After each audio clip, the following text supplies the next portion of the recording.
Hi, welcome back to the channel.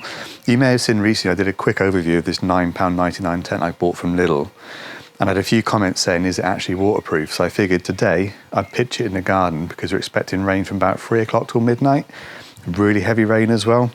So I've pitched it as well as I can, got all the guy lines fitted.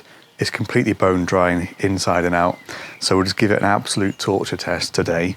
If you haven't seen the other video to look around it, I'll pop it up on screen now so you can have a look at that. And I'll do a quick look around the tent now just to show you it's bone dry, and then we'll just wait for the rain to start, and I'll try and do a bit more filming as it's raining as well, and we'll just see how this holds up. So apparently it's got a 2000mm hydrostatic head, so it's a polyester PU coated outer material, obviously just single layer. So technically it should be waterproof. The seams are sealed on the inside as well. So we'll just see how it fares for a £9.99 tent, and let me know in the comments at the start if you think it'll be waterproof or not. It is going to be really heavy rain as well by the looks of it, so it is going to be a proper test for it. So yeah, without further ado, we'll see how it gets on.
So here we have it, the morning after. It rained for a long time, very heavily, and rained up to at least midnight pretty heavily, and then rained on and off the rest of the night.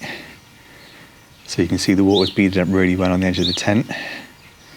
I checked the inside of the tent after about 3 hours of heavy rain, about 8:30 last night, and it was still bone dry inside, but I've not been back in yet this morning. So we'll have a quick go now and see what it's like.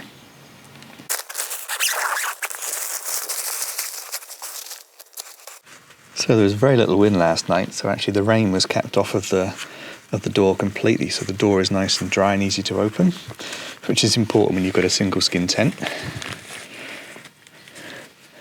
And I cannot see much water inside the tent, but there is some. So in general, the main of the tent is absolutely bone dry, but you can see there's some water at either side where the pockets are attached. So you can see there's definitely some water ingress where the pocket is attached to the side of the tent, and there's a couple of tiny little pools where the water's come through, and it's just poured up on that little ridge of the floor there. And the same on the other side, you can see the pocket has kind of attracted water through the tent and it's just seeped into, but only a tiny bit.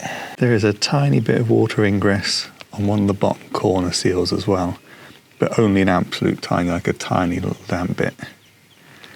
The others are both dry. And you can see the vent hasn't leaked at all either, so the vent's worked really well as designed. It wasn't very windy last night though, so it wasn't really a challenge for it. So is the £9.99 Lidl tent waterproof?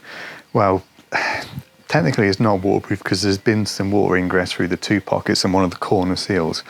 But in terms of would you have been dry last night if you'd slept in that tent? Yeah, you would be. Obviously, it's supposed to be a 2-man tent. It's absolutely not a 2-man tent, but there's definitely enough room for you to sleep down the middle of the tent, away from those 2 pockets. So you'd have been absolutely fine sleeping in there last night. especially if you had a sleep mat, especially if it's an air mat, you wouldn't have been bothered by the water, even if it had sort of crept inwards to where you were sleeping. So I would say, given that it was a good 6 or 7 hours of really heavy rain, it's performed really, really well. So I wouldn't hesitate to take this out if I was expecting some rain, because say after 3 hours of really heavy rain, it was absolutely bone dry. It's obviously over a much longer period, it's just crept through the seams there where the pockets are. But no, I'm going to say it's waterproof. It's starting to rain again now, so I'm going to leave it out for the rest of the day. So if anything drastic changes, I'll update the video and add it to it. But if this has been useful for you, then do drop me a like on the video, really helps, and do subscribe. I'm going to be taking this out for a wild camp soon. It's going to be part of my £100 or less budget loadouts, and it'll definitely take the cost of that right down, probably to about 80 quid for the whole kit. So yeah, do subscribe to look forward to that, and I've got loads of new content coming up, including some really interesting bargain tensions I've been picking up on Facebook again. So yeah, hit subscribe, drop a like, and I'll catch you in the next one.